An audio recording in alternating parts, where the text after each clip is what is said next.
పొద్దున్నే లేవగానే మనం అందరం టీ తాగుతాం కదండి. ఈరోజు మనం టీని ఇంట్లో చాలా టేస్టీగా ఎలా పెట్టుకోవాలో చూద్దామండి. ముందుగా మన ఛానల్ని ఎవరైతే సబ్స్క్రైబ్ చేసుకోలేదో వారందరూ మన ఛానల్ని సబ్స్క్రైబ్ చేసుకోండి. ముందుగా వీడియోలోకి వెళ్ళిపోదాం.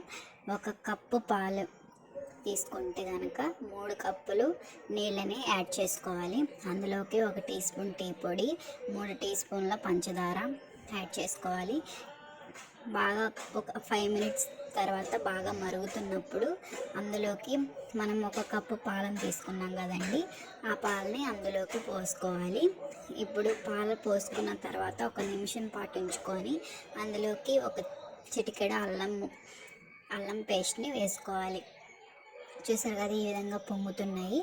ఈ విధంగా మరుగుతూ పొంగుతూ ఉన్నప్పుడు మనం ఒకసారి కలుపుకొని మిక్స్ చేసుకొని బాగా పొంగొచ్చిన తర్వాత, బాగా మరిగిన తర్వాత తీసుకొని మనము కప్లోకి సర్వ్ చేసుకోవాలి. అయితే చాలా టేస్టీగా చాలా బాగుందండి. ఒకసారి ట్రై చేయండి.